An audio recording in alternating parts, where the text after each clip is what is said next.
नमस्कार मित्रों, मैं योगेश बी मिश्रा और आप देख रहे हैं एडी न्यूज लाइव सच के साथ। मित्रों, इस समय हम सूरत शहर के टेक्सटाइल मार्केट के इंपीरिया में हूं, जहां पर आढ़तिया कपड़ा एसोसिएशन के जनसंपर्क कार्यालय पर हूं, जहां की जैसा कि आप जानते हैं कि सूरत शहर में आए दिन चीटर व्यापारियों के द्वारा तमाम मामले टेक्सटाइल मार्केट में आए हुए हैं, जिसके बारे में आप सभी लोग बखूबी जानते हैं।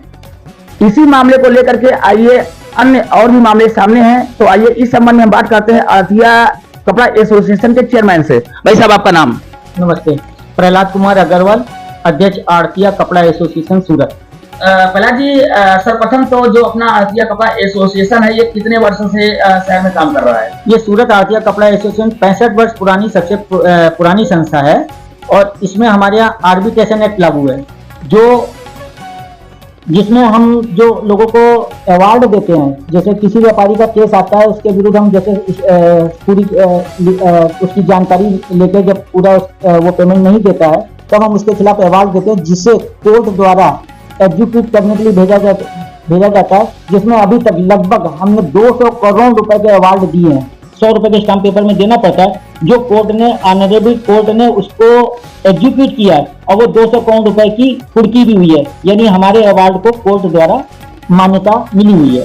भाई साहब, जैसा कि हम देखते हैं टेक्सटाइल मार्केट में, हम देख रहे हैं आपका कोई निजी मामला नहीं होता है।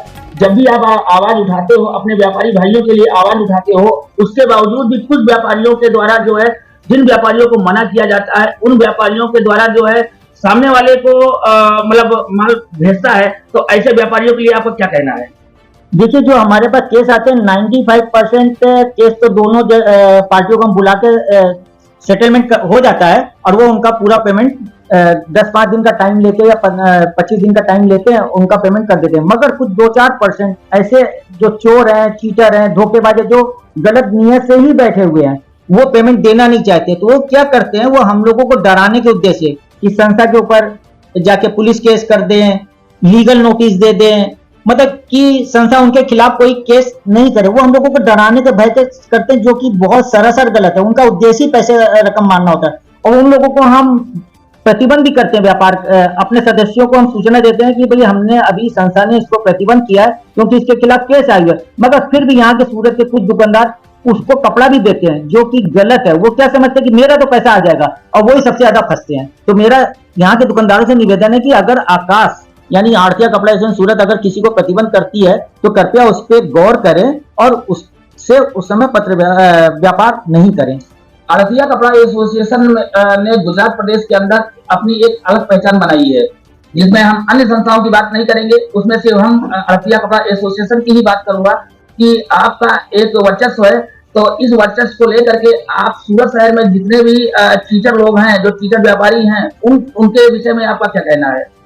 व्यापारियों को किस तरीके से जागरूक कर रहे हैं? भाई, जो चीटर और धोखेबाज है उसको तो हम व्यापारी मानते ही नहीं है, वो व्यापारी है ही नहीं। वो ही हम लोगों को परेशान करने की कोशिश करते हैं। हाँ, जैसे जो केस आते हैं, कुछ केस ऐसे भी आते हैं जिनकी वास्तव में दयनीय हालत खराब होती है, जो बेचारे पेमेंट देने की पोजीशन में नहीं होते, तो उनको हमारी संस्था सहानुभूति भी रखती है और जो उनके खिलाफ केस देता है, हम उस पार्टी को भी बुला के सामने सामने बात कराते हैं कि भाई इसकी वास्तव में दयनीय पोजीशन है, आप इसको तंग नहीं करिए। इसके बाद जब भी पैसा आएगा, 6 महीने, साल भर, 2 साल, अभी तो इसके पास खाने के लिए पैसा नहीं है, तो आप करके अभी इसको परेशान नहीं करें। तो यहाँ के दुकानदार इतने दयावान भी है कि वो उल्टा उसको हेल्प करने के लिए बोलते कि बोलो भाई, तुम्हारे पास राशन पानी नहीं है या क्या नहीं है, हम तुम्हारी हेल्प करते हैं। तो यहाँ के सूरत के दुकानदार इस मामले में बहुत अच्छे भी हैं, इसमें खैर कोई दो राय नहीं।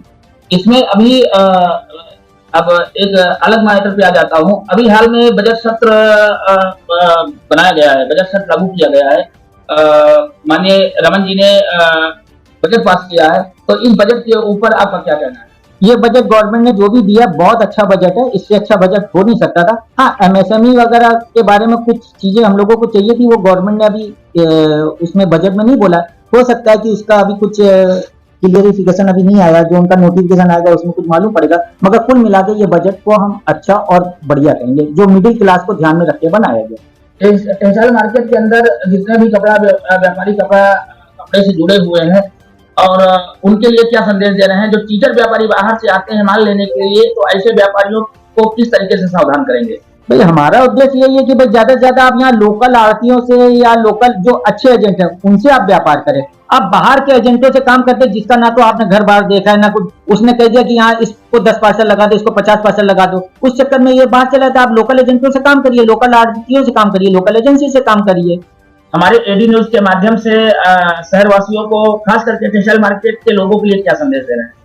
हमारा यहाँ के लोकल दुकानदारों से यही संदेश है कि कोई भी कपड़ा भेजिए वो आपका पैसा है, आप इसको फुल सोच समझ के बेचिए। ऐसा नहीं है कि आपके पास माल एक्स्ट्रा पड़ा है तो आप ये सोचते हैं कि चलो 30 दिन में नहीं 90 दिन में 120 दिन में पेमेंट आ जाएगा, इसको दे देना। ऐसा नहीं करिए, भले वो माल रकम का 90 पैसे में। कपड़ा एसोसिएशन के सदस्य से आइए बात करते हैं। सर, आपका शुभ नाम? मैं राजेश भाई मेहता बोल रहा हूँ सर। अच्छा मेहता साहब, आड़तिया कपड़ा एसोसिएशन के द्वारा जो व्यापारियों के हित के लिए कार्य किए जाते हैं, तो इस संबंध में आपका क्या कहना है? अकल्पनीय कार्यक्रम हो रहा है भाई साहब। सूरत में आज तक किसी ने ऐसा किया भी नहीं है, करने की बात तो दूर भी है, सोचा भी नहीं है। एजेंट अच्छे व्यापारी काफी परेशान हो रहे हैं और हमारे प्रहलाद जी ने खूब मेहनत करके कई लोगों के, मेरे ख्याल से अगर मेरी वो है तो शायद कुछ ना कुछ समझो कि 25 से 27 करोड़ रुपया यहाँ के लोगों के फंसा के जो रखा था वो उन्होंने अपनी प्रेरणा से निकलवा लिया है और व्यापारी को खूब संतुष्टि दी है और यही काम वो आगे करते रहे, ऐसी प्रभु से प्रार्थना करता हूँ।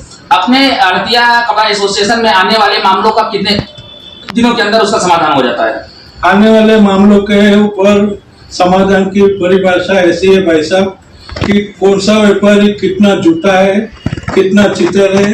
ये हकीकत में वो कोई प्रॉब्लम में फंसा हुआ है, अगर वो प्रॉब्लम में फंसा हुआ होता है तो कैलाश जी उसको भी दरपत देते हैं और उनसे बातचीत करके कितने टाइम में पैसा दे देगा वो भी उनसे महत्व से बात कर लेता है।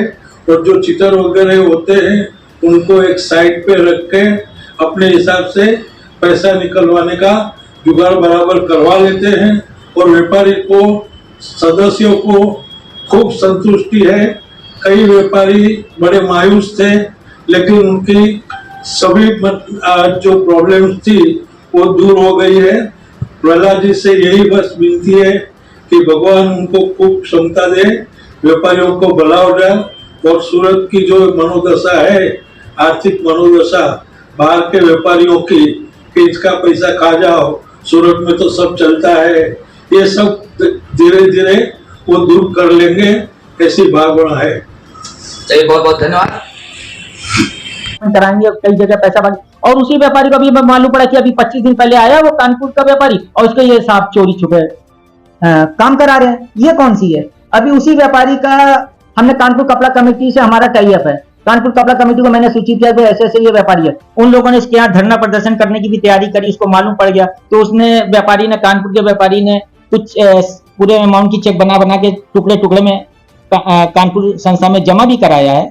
और ये एजेंट ने हमको फंसाने के डर से, जिसकी कैपेसिटी हम क्या बोलने में भी शर्म लगती है, इसकी 5,000 रुपए की कैपेसिटी नहीं है और उसने हमसे 1 करोड़ रुपए कंपनसेशन मांगा है।